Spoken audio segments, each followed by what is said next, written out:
희글 구독자 여러분 안녕하세요. 아나운서 최현정입니다. 오늘은 과거로 통하는 문을 열어주실 역사 문지기 한 분을 저희가 또 모셨습니다. 문상명 박사님 어서 오십시오. 안녕하세요. 네. 동북아 역사재단 한중연구소 문상명 연구위원입니다. 네.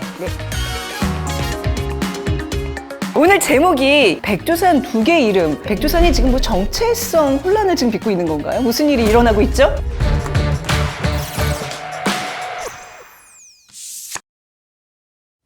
최근에 백두산이 유네스코 세계 지질공원에 지정이 됐습니다. 굉장히 기쁘고 영광스러운 일이 아닐 수가 없죠. 그런데 한 가지 아쉬운 점은 중국의 명칭인 창바이산으로 지정이 됐다는 점입니다. 뉴스를 통해서 좀 이 사실을 접한 적이 있는데 사실 백두산 하면 우리에겐 정말 영산인데 우리 왜 애국가도 백두산으로 시작을 하잖아요.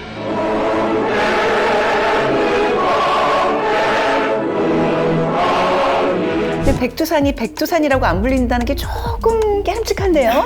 네, 그렇죠. 백두산은 의심의 여지가 없이 우리 민족의 발상지입니다. 우리나라 최초의 나라인 고조선의 건국 신화, 그리고 단근이 내려왔던 장소, 우리 민족의 어떤 정기가 스며져 있다라고 하는 신단수가 있는 곳이 바로 백두산입니다. 그리고 또 부여라던가 고구려, 발해 그런 그 역사의 공간은 당연히 이 백두산 공간을 배경으로 하고 있습니다. 백두산 우리의 것 이런 자부심이 있는데 백두산에 대해서 얼마큼 알고 있나 자문을 하게 돼요. 좀 잘 알아야 될 텐데 말이죠.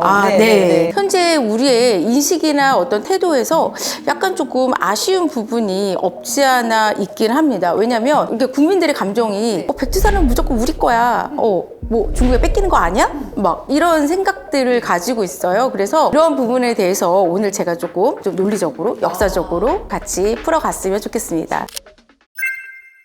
우선 우리가 백두산 하면 불암산, 뭐 태백산, 네. 장백산 이름이 굉장히 여러 개예요. 근데 이제 요즘 들어서 창바이산 자꾸 이렇게 불리거든요.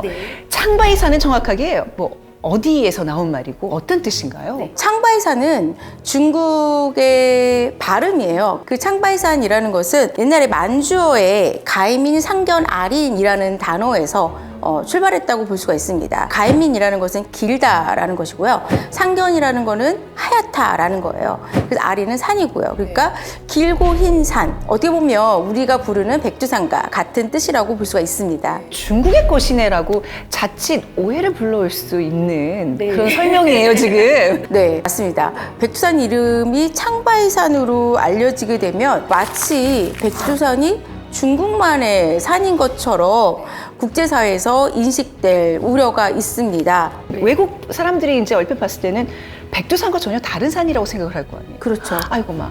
이게 갑자기 이루어진 일이 아니라 오래전부터 좀 진행이 됐었다면서요? 중국에서는 2000년대 이후부터 창바이산 문화연구회라는 것을 조직하게 됐어요.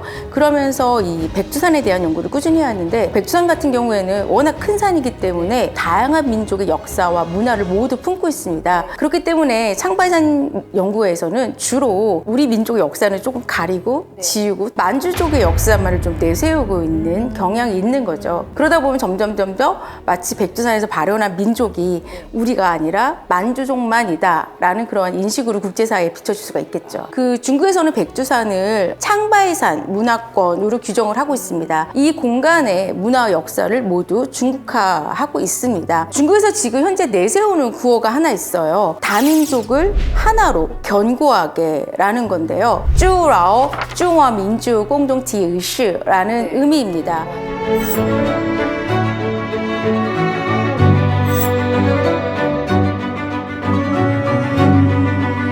소수민족들을 이렇게 결속시키려는 그런 움직임들이 굉장히 많은데 그 중에 하나라고 또 봐야 되겠네요. 그렇죠.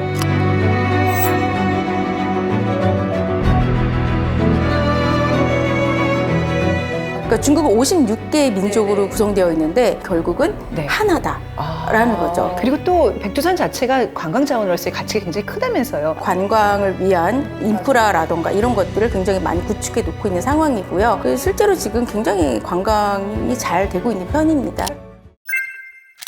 근데 이제 우리 과거에 여러 문헌을 봐도 백두산에 대해서 뭐 묘사하고 다녀왔다는 뭐 기행문 이런 게 많은데 네, 역사적인 증거라고 하면 1712년에 우리가 백두산을 가서 같이 정계를 했던 적이 있습니다. 그 이후로 많은 기행문을 남기기 시작했습니다. 뭐 박건의 북정일기라던가 홍세태의 백두산기 뭐 이런 것들이 많이 남겨져 있습니다. 기행문을 남겼다는 거는 우리의 땅이니까 우리가 자유롭게 넘나들 수 있는 곳이다. 그거 자체만으로도 백두산의 일정 부분은 우리 소유다라는 거를 우리 스스로 증명하고 있는 거잖아요. 그 당시 만약에 이게 뭔가 문제가 있으면 중국에서 가만두지 않았을 텐데. 그렇죠. 당연한 말씀이죠. 그리고 또 한 가지는 고지도는 당시 사람들의 어떤 인식, 그리고 보았던 것, 기억했던 것, 어떤 가고 싶었던 것, 이런 사회적 인식들을 담아놓고 있습니다. 그런데 공통적으로 우리나라 옛 지도에는 백두산이 다 강조되어 있습니다.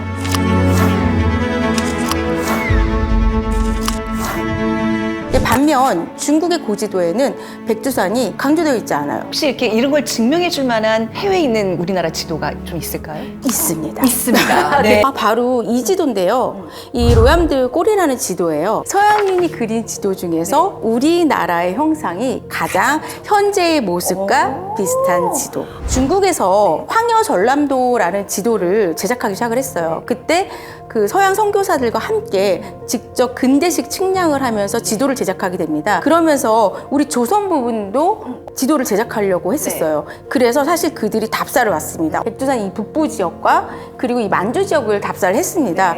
그런데 우리가 못 들어오겠어요. 그래서 너무 자세하지도 않고 그렇다고 너무 희미하지도 않는 그런 적당한 지도를 줍니다. 너무 자세하면 우리가 다 털리잖아요. 그렇죠. 예. 이게 다 이제 어찌 보면 다 군사 기밀이니까. 그렇죠. 네. 그러니까 백두산까지만 간 거예요. 그런데 서양의 지도는 특징이 있어요. 서양 지도는 공통적으로 그 공간의 어떤 상징적인 부분을 이렇게 그림으로 특징 지어놔요. 뭘 들고 있는데 이거 그 인삼을 들고 있는 건가요? 자세히 보세요.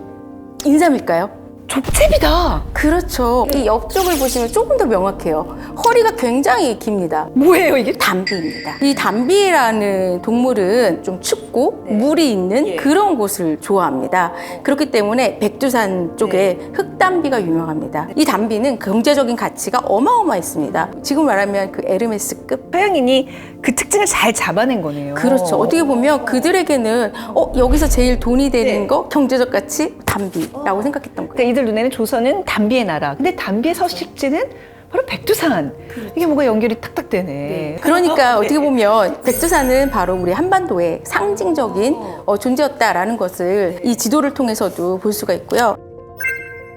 어떻게 보면 백두산은 선을 그을 수가 없어요. 그죠? 백두산의 어떤 역사와 문화, 이런 자연환경을 선으로 긋는다는 게 어렵기 때문에 공동의 유산으로 가져갈 수 있도록 좀 서로 노력을 해야 되지 않을까 싶습니다. 이렇게 산 하나를 두고 이렇게 국경이 맞닿아 있어서 뭔가 분쟁이 되는 그런 사례들이 전 세계적으로 좀 있지 않을까요? 국제적으로도 많은 사례들이 있는데요. 그중에서 프랑스와 스페인의 그 국경을 같이 맞대고 있는 그 피레니 산맥의 몽페르디 산을 예로 들 수가 있습니다. 그 양국은 이 산을 공동으로 세계유산에 등재를 시켰고요. 함께 관리를 하고 있습니다. 중국과 한반도, 그리고 우리 내에서도 북한과 한국이라는 그런 상황이 있기 때문에 초국경 유네스코 세계유산으로 갈 수 있도록 노력하면 좋지 않을까라는 생각을 합니다. 정말 공동으로 중국과 함께 계속 머리를 맞대면서 같이 그 방안을 모색해야 될 것 같아요. 네. 어떻게 보면 백두산이 동북아시아의 평화, 협력, 화해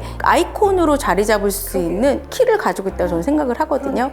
갑자기 이런 말씀하시니까 경계심 가득 찼던 마음이 굉장히 너그러워지는데요. 역사적인 이런 지식과 철저한 이 논리로 우리가 이걸 대응하다 보면 답이 보입니다. 그게 바로 우리 희글의 매력입니다, 여러분. 네. 좋아요, 구독, 그리고 댓글 많이 부탁드릴게요. 자, 오늘도 함께 해주셔서 감사합니다. 여기서 마무리할게요. 안녕히 계세요. 감사합니다.